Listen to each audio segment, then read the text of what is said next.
Quero convidar os irmãos a abrir a carta do apóstolo Paulo, a primeira carta do apóstolo Paulo aos Coríntios, capítulo 1. Melhor dizendo, capítulo 4. Primeira carta do apóstolo Paulo aos Coríntios, capítulo 4. Nessa noite nós vamos aprender um pouco mais do que Deus revelou e instruiu o seu apóstolo àquela amada igreja. Dessa vez, capítulo 4, o verso 14 até o versículo 21, encerrando o capítulo nessa noite. Acompanhe comigo a leitura da palavra do Senhor. É Deus quem fala com o seu povo. Prestemos bem atenção. Não escrevo essas coisas para que vocês fiquem envergonhados. Pelo contrário, para admoestá-los como meus filhos amados. Porque ainda que vocês tivessem milhares de instrutores em Cristo, não teriam muitos pais, pois eu gerei vocês em Cristo Jesus pelo Evangelho. Portanto, eu peço a vocês que sejam meus imitadores. Por esta causa, eu enviei até vocês Timóteo, que é meu filho amado e fiel no Senhor, o qual fará com que vocês se lembrem dos meus caminhos em Cristo Jesus, como por toda parte ensino em cada igreja. Alguns de vocês se encheram de orgulho, como se eu não fosse mais visitá-los. Mas em breve, se o Senhor quiser, irei visitá-los e ainda conhecerei não a palavra, mas o poder desses orgulhosos. Porque o reino de Deus consiste não em palavra, mas em poder. Porque vocês preferem... O que vocês preferem? Que eu vá até aí com um chicote ou com um amor e espírito de mansidão? Vamos orar. Santo Deus maravilhoso, é a Tua voz que queremos ouvir, Senhor. Instrui-nos, no nome de Jesus Cristo. Amém. Amados, nós somos seres imitadores por natureza. Apesar da nossa contemporaneidade, nossos dias, muitos dizerem assim: eu não vou pela cabeça de ninguém, eu prefiro fazer as coisas como eu penso, como eu gosto e como eu quero. Há uma certa inocência nesse ponto. Porque a verdade, queridos, é que nós não somos criadores da verdade, nem mesmo daquilo que nós acreditamos ser verdade. Pelo contrário, nós sempre estamos imitando alguma coisa. Nós sempre estamos copiando alguém, alguma história, alguma coisa que vimos, alguma coisa que gostamos, seja a roupa que você veste, seja as palavras que você usa, você, assim como eu, sempre está imitando alguém, porque isso é da nossa natureza, a natureza que o próprio Deus criou. Deus nos criou para imitá-lo, e quando nós não estamos imitando a Deus, certamente estamos imitando outra coisa ou alguém. Há um livro muito interessante, escrito por um autor, pastor presbiteriano chamado D. Keyes, chamado True Heroism, em português, O Verdadeiro Heroísmo. E nesse livro, que não é publicado ainda em português, ele faz uma distinção muito interessante entre heróis e celebridades. Celebridades são aquelas pessoas que são conhecidas por algum feito que chama a atenção. Alguma coisa que aquela pessoa fez que a tornou conhecida, que a tornou assim, portanto, famosa, e por ser uma celebridade, muitas vezes ela também é procurada para ser imitada. E nós estamos acostumados com isso. Muitos e muitos dessas celebridades, seja do Big Brother, novela, jogo de futebol, o que seja, esportes em geral, nós temos visto que muitos deles também se tornam a cara do marketing, né, da publicidade de alguma marca. Então você está acostumado a ver Neymar fazendo propaganda da Nike, ou um ator fazendo propaganda de um restaurante, ou de uma outra coisa, porque essas pessoas utilizam da sua fama, desse feito, seja lá qual for que eles fizeram, para arrecadar, para ganhar dinheiro com publicidade. Isso é comum. E por que isso acontece?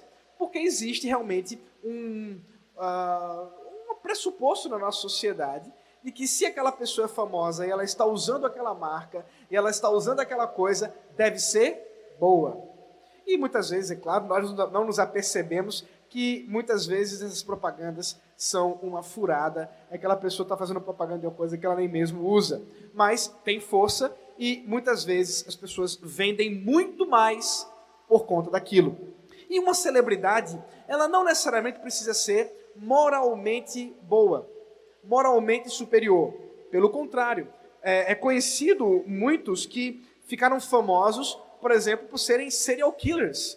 Eu tenho no Netflix costume de vez em quando ver um desses casos famosos de grandes criminosos, famosos criminosos, que cometeram grandes atrocidades e foram pegos pela justiça, e foram pegos por uma boa investigação que foi conduzida por pessoas policiais com boa inteligência, com boa estratégia, e pegaram esses criminosos que se tornaram famosos. E é comum vermos que mesmo esses que cometeram, às vezes, grandes atrocidades, se tornam verdadeiras celebridades. Um deles eu posso lembrar, o Ted Bundy, foi um homem que matava mulheres e fazia realmente coisas terríveis, e ele recebia inúmeras cartas de mulheres querendo conhecê-lo. É algo até mesmo assustador pensar isso, como um homem pode ser pego, preso, tendo feito tantas coisas ruins, e ao ficar famoso, outras mulheres ficarem interessadas nesse homem. Isso mostra o quanto nossa sociedade é carente de uma moralidade robusta, de uma ética que realmente contraste, mas também nos mostra o quanto somos seres imitadores, maleáveis e, é claro, influenciáveis por conta disso também. Mas, como eu ia dizendo, o livro, ele faz uma distinção entre celebridades, que é esse grupo que eu acabei de mencionar, pessoas que são famosas, ainda que não sejam moralmente superiores ou que tenham feito alguma obra moralmente exemplar. Por outro lado, heróis não são assim. Heróis, dentro desse contexto que ele propõe, são personagens, pessoas que são moralmente admiráveis. São pessoas que, por algum feito de bravura, por alguma coisa que realmente chama a atenção, elas podem ser imitadas, elas podem ser seguidas. Deixa-me dar um exemplo dentro da nossa cultura popular, né? Talvez você já tenha assistido ou lido o livro O Senhor dos Anéis. Há um personagem muito famoso que talvez muitos de vocês já tenham conhecido. O nome dele é Frodo Bolseiro. Frodo Bolseiro é um personagem, é um hobbit, e o hobbit, por ser uma raça dentro da mitologia, né, da história do Senhor dos Anéis, uma raça pequena, ele é alguma coisa que as pessoas não esperam, uma grande bravura, um grande feito. Mas Frodo surpreende a todos, quando no meio de uma grande reunião, em que todos estão discutindo o que vão fazer com o Anel do Poder, que foi construído, né, por um grande inimigo da verdade, da bondade, chamado Sauron. Esse anel tem que ser destruído num lugar extremamente perigoso. E de repente, Frodo se levanta e diz: eu vou levar o anel, ainda que eu nem saiba onde é que fica essa tal de Mordor. Todos que ouviram o que Frodo disse ficaram admirados. Ali está a bravura de um herói. Ali está alguém que ninguém esperava um grande feito, mas que exatamente pela sua bravura, pela sua ação de, com humildade, reconhecer a sua limitação, mas com bravura saber que ele vai tentar fazer o bem, todos o seguiram, todos o imitaram. E é assim que acontece. Uma grande sociedade se forma em torno da bravura daquele grande herói. Nós estamos observando aqui o texto que acabamos de ler, e ele encerra esse grande assunto que Paulo tem comentado desde o primeiro capítulo. Esse assunto, como vocês bem sabem, é a grande divisão que havia na igreja por partidos, por pessoas famosas, por celebridades, vamos dizer assim, do mundo eclesiástico, que não por conta delas, mas por conta daquela igreja, da imaturidade daquela igreja, dividiam aquela igreja. Então havia o grupo de Paulo, o grupo de Apolo, o grupo de Cefas e aqueles que inclusive não gostavam de ninguém e preferiam somente seguir a Cristo. Esses líderes celebridades não eram somente aqueles citados por Paulo, mas como vocês devem ter visto na semana passada com o reverendo Gustavo, nós vimos que muitos desses líderes da igreja estavam orgulhosos dos seus feitos, estavam muito satisfeitos com a sua liderança para com a igreja, a ponto inclusive de trazer mais do que o evangelho ao seu ensino. E por isso, por estarem acrescentando coisas que não eram do evangelho, mas muitas vezes da retórica humana, dos argumentos humanos, eles se orgulhavam dos seus feitos, se orgulhavam da sua liderança e do seu pastoreado. Esse grupo de líderes da igreja são confrontados, ou é confrontado, pelo apóstolo Paulo nesses 4 capítulos que vimos. E agora, finalmente, Paulo encerra esse argumento, encerra finalmente o assunto, colocando um desafio muito grande e um contraste muito grande entre heróis e celebridades, entre aqueles que são imitados pela sua conformidade com a bravura do evangelho e aqueles que são seguidos muitas vezes pelo orgulho ou pelo desejo de serem iguais, a fim de que possam talvez encontrar aquele mesmo status de celebridade e de fama que aquela pessoa que está sendo copiada, que está sendo seguida. Em resumo, o que nós vamos observar é que o problema da imaturidade dessa igreja nos é confrontado, é respondido por Paulo ao dizer que uma igreja matura deve imitar aqueles, ou melhor dizendo, deve saber imitar quem realmente deve ser imitado. Uma igreja madura sabe quem deve ser imitado. Uma igreja madura sabe também aqueles que não devem ser imitados. Assim como também uma igreja madura é e serve também de imitação para pessoas. Crentes maduros imitam e são imitados pela essa grande correspondência do Evangelho. Então, ao observarmos esse contraste entre heroísmo e celebridade, como eu estou mencionando aqui, nós vemos que no versículo 14 ao 16, Paulo nos mostra a relação dos e que imitam pela paternidade, o heroísmo e a paternidade. Veja comigo o versículo 14. Não escreva essas coisas para que vocês fiquem envergonhados. Pelo contrário, para admoestá-los como meus filhos amados. Veja que, diferente do tom mais áspero, mais duro, que ele usou nos versículos anteriores, que foi pregado pelo reverendo Gustavo, Paulo agora muda o tom para uma expressão mais amorosa. Ele diz: eu estou aqui não para trazê-los à vergonha, mas antes para exortá-los, admoestá-los, aconselhá-los, encorajá-los, porque são meus filhos amados. Esse tom paternal, esse tom amoroso que Paulo propõe aqui, é bem claro daquele que ama a igreja, daquele que cuida da igreja, daquele que tem a igreja em alta conta. É importante lembrarmos que na cultura helênica, nessa cultura grega, a relação entre ações honrosas e ações vexatórias, de vergonha, era aquilo que dividia o coração humano, que dividia a sociedade.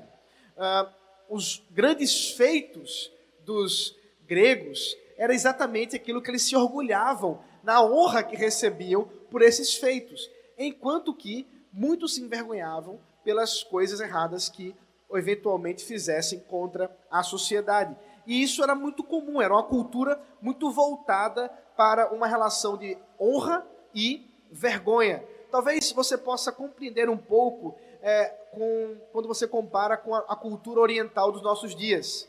Se você conversar com um oriental, talvez um japonês, um coreano, é comum você ver nele um temor muito grande pela desonra. Inclusive, ainda hoje, alguns japoneses praticam o suicídio, né? Que alguns chamam de harakiri, tem outras expressões, por causa da vergonha de alguma coisa que fizeram, de alguma coisa que aconteceu. Nós até tivemos alguns anos atrás um caso de um político que tirou a sua própria vida porque foi descoberto um crime que ele havia cometido e pela vergonha do crime ele tirou a sua própria vida. A cultura helênica não era muito diferente disso. A vergonha poderia produzir realmente profunda tristeza. E Paulo não economizou exortações aqui para com a igreja, mostrando que realmente eles estavam vivendo muito de forma imatura. Estavam expressando uma vida cristã que não era uma vida de acordo com a palavra de Deus. Mas agora ele mostra que o grande desejo dele não é trazê-los à tristeza, não é fazê-los se entristecer pela desonra que é produto da própria ação deles. Antes, o desejo dele é com amor, com carinho, como um pai que disciplina seu filho, que exorta seu filho, ele fala com essa igreja. E queridos, isso faz muito sentido. E se você é um pai, você sabe disso. Eu, como pai, com 3 filhos, muitas e muitas vezes sou pego pela necessidade que tenho de trazer meus filhos mais para perto e admoestá-los e exortá-los com dureza, para que eles saibam que aquilo que eles fizeram é muito ruim. É algo que eles precisam realmente se entristecer, mas o meu desejo não é que eles fiquem somente tristes, mas que arrependidos eles possam viver uma nova vida. Eles agora possam mudar o seu caminho, mudar o seu comportamento, mudar o seu entendimento. Esse é o desejo do meu coração. Esse também é o desejo do apóstolo Paulo. Esse também é o desejo de todos aqueles que desejam liderar e pastorear a igreja com amor paternal. E Paulo considera isso a ponto de dizer, muito bem, se vocês entendem que eu estou realmente expressando o amor de um pai para com vocês, porque é assim que eu os considero como filhos amados, vocês vão me imitar. Vocês agora podem imitar os meus passos, como filhos imitam passos do pai. Ele traz também uma outra relação, que é a do pedagogo, do instrutor. Veja o versículo 15. Porque ainda que vocês tivessem milhares de instrutores em Cristo, não teriam muitos pais, pois eu gerei vocês em Cristo Jesus pelo Evangelho.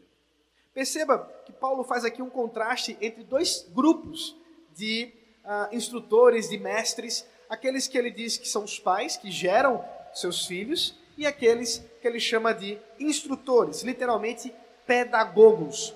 O pedagogo no período aqui helênico, nesse tempo da igreja, nesse tempo no Novo Testamento, era alguém que era contratado pelos pais para acompanhar os filhos na educação. Eles eram instrutores, muitas vezes usavam a vara, nós vamos ver aqui o chicote sendo mencionado. Muitas vezes, então, eles criavam aquela criança, aquele adolescente na educação, mas eles tinham um compromisso formal, profissional. Não era um compromisso de amor. Ainda que, é claro, muitos pedagogos amavam o que faziam e expressavam o seu amor para com aquelas crianças e adolescentes. Mas isso não se compara ao relacionamento de um pai para com o seu filho.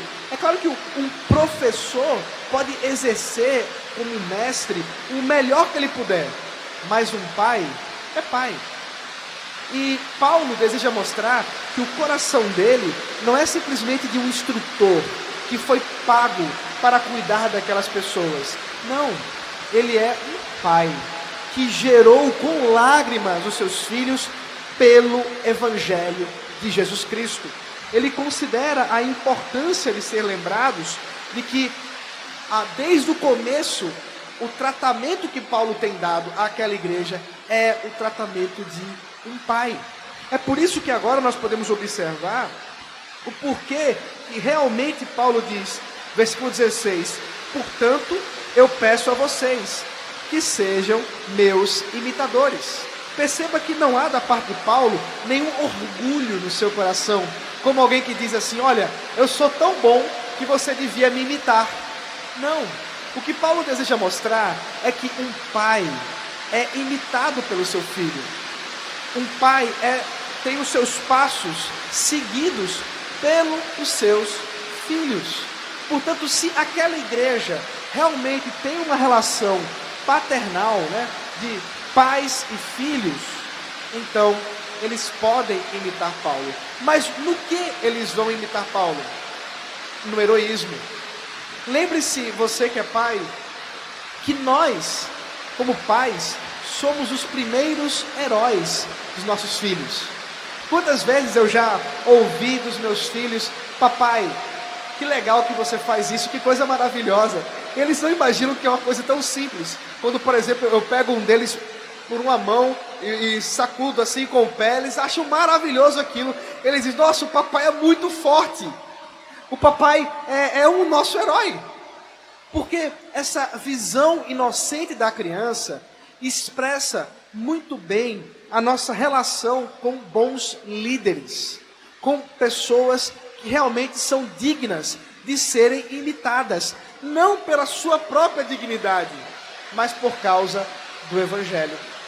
Por isso que o apóstolo Paulo está dizendo é que, uma vez que ele gerou aquela igreja no Evangelho de Jesus Cristo, eles devem imitar a Paulo naquilo que ele também é um imitador de Cristo. Nesse sentido, nós podemos entender qual é a relação entre discipulado e imitação. Porque todo discipulado é imitação. E todos nós somos discípulos de Cristo, mas também, numa certa forma, a igreja que nós, como conselho, presbíteros, pastores, pastoreamos, nós discipulamos essa igreja. Nós também somos mestres para com essa igreja. Mas em que sentido? Naquilo que nós imitamos a Cristo.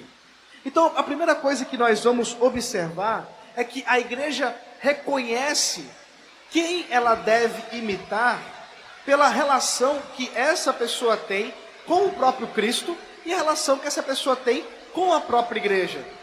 Isso é importante, queridos, no mundo de celebridades que nós temos. Infelizmente, quantos e quantos pastores que são famosos, com milhões e milhões de seguidores, mas que não têm um compromisso com o Evangelho, que não conhece você, que nunca andou com você, e que muitas vezes você segue, você ouve, você acredita, mais do que acredita no reverendo Rodrigo, mais do que acredita no reverendo Gustavo. Como assim? Nós que temos nos gastado em amar aquela igreja, temos de uma certa forma muito mais autoridade para caminhar com os irmãos, porque o próprio Deus designou dessa forma.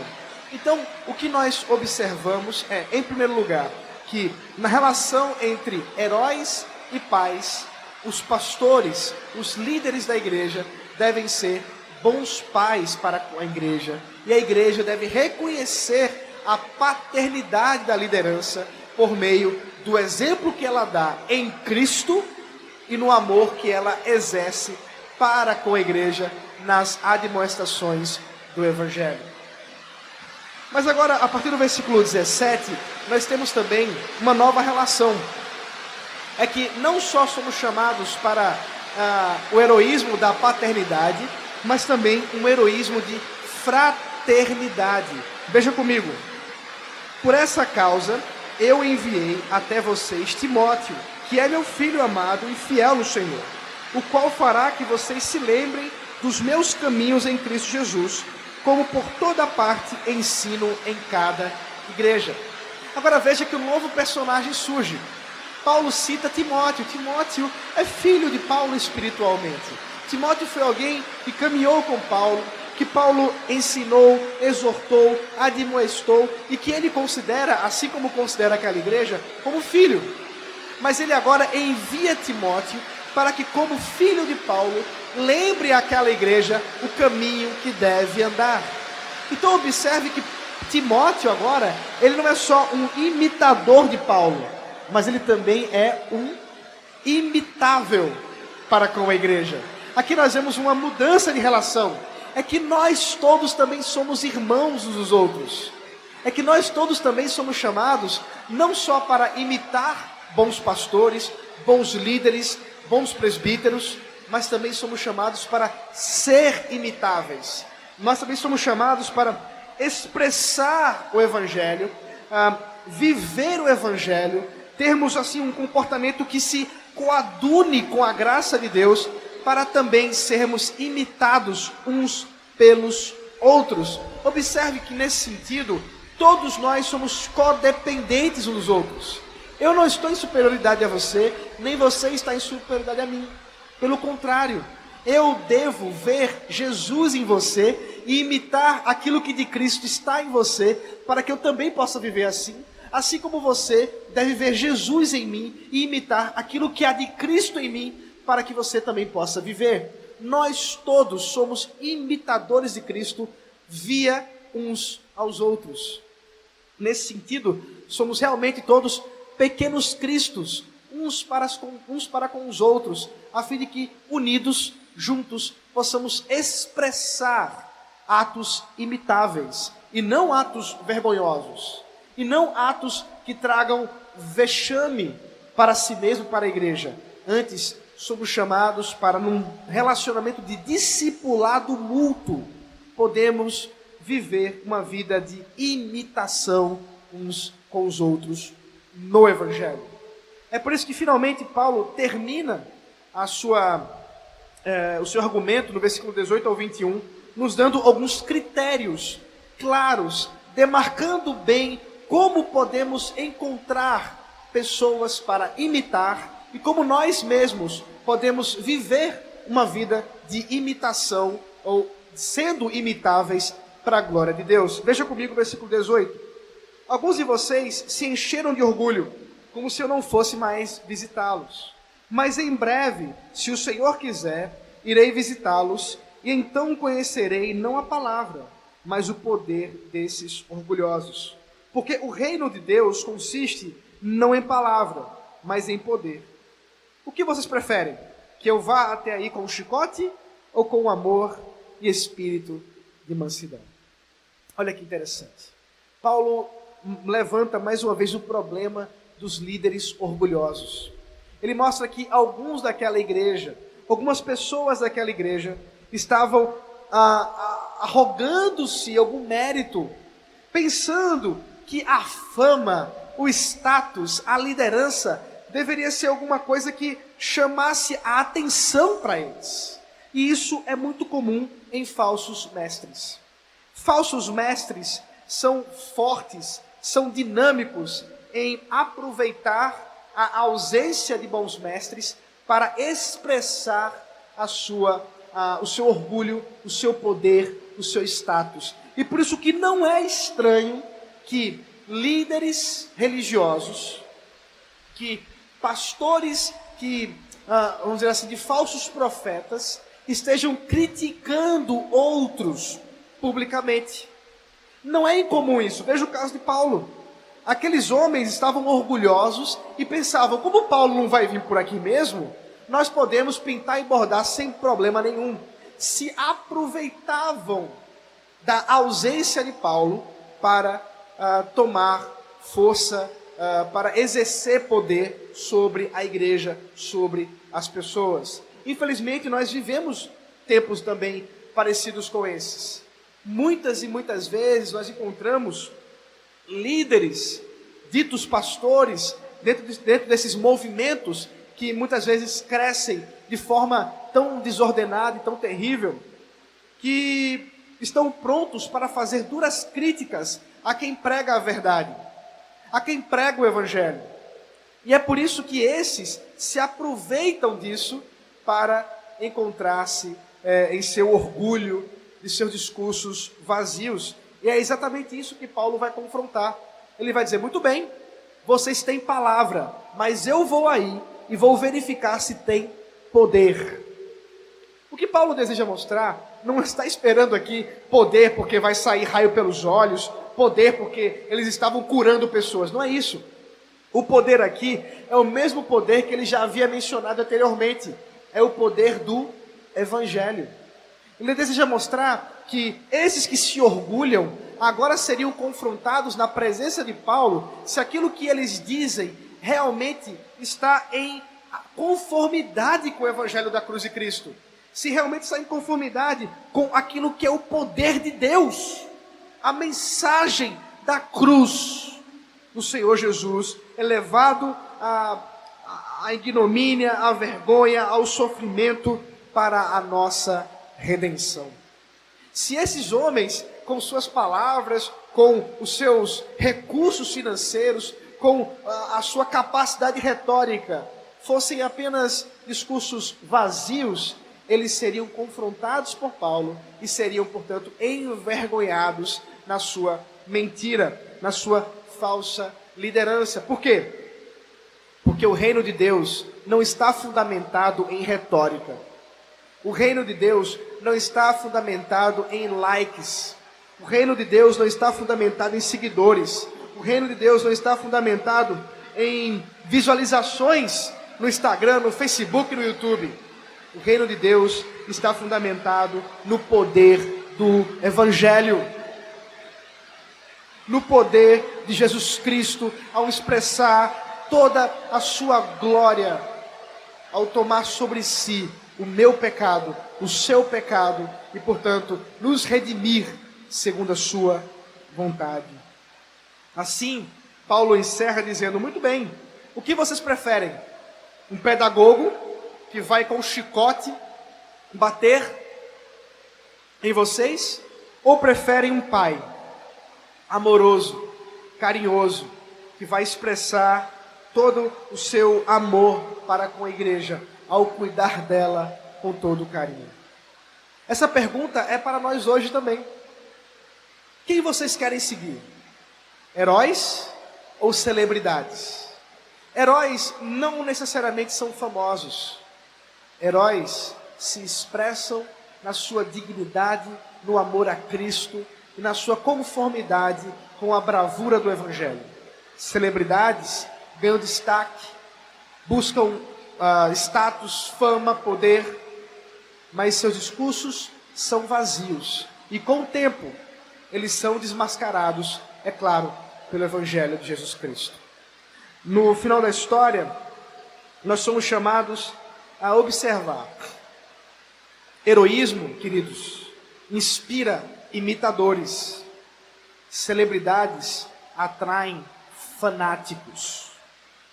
Imitadores imitam virtudes dos seus heróis. Fanáticos alimentam inveja dos seus ídolos, a fim de que possam ser como eles, quem sabe um dia. Imitadores desejam também ser imitáveis pelas virtudes do Evangelho. Fanáticos são consumidos pelo poder. Na história do Senhor dos Anéis, nós temos esses dois grandes personagens. Frodo, um humilde hobbit, pequeno, mas bravo, que venceu Sauron, uma celebridade do mal, seguido por multidões, mas que não detinha a bravura de um pequeno hobbit. Querido, talvez você não seja famoso. Talvez você seja uma pessoa que não tenha grandes seguidores, nem seja seguido por muitas pessoas. Isso não importa. O seu chamado, o meu chamado, é imitar a Cristo através da igreja, seja com bons líderes que expressam o Evangelho, seja com irmãos em Cristo, assim como também nós podemos expressar essa imitação no louvor e adoração ao Senhor Jesus Cristo. Que Deus nos abençoe, que Deus conduza a nossa vida dessa forma, para a sua glória, nos levando a ser verdadeiros heróis, não celebridades, para a sua glória em Cristo Jesus. Amém. Vamos orar. Deus maravilhoso, Nós te louvamos, Pai, por essa noite, por esse tempo que o Senhor nos dá para refletir na tua palavra. Nos ajude, Senhor, a imitar a Cristo, nosso herói, o herói dos heróis, aquele que se entregou por nós e com bravura expressou todo o amor. Que nós possamos imitá-lo e possamos também, Senhor, ser imitáveis uns aos outros, para que com dignidade, com bravura, com amor, expressando o teu evangelho, possamos viver para Cristo. Ó Deus, esse é o nosso clamor, esse é o nosso desejo. Em nome de Jesus Cristo, amém.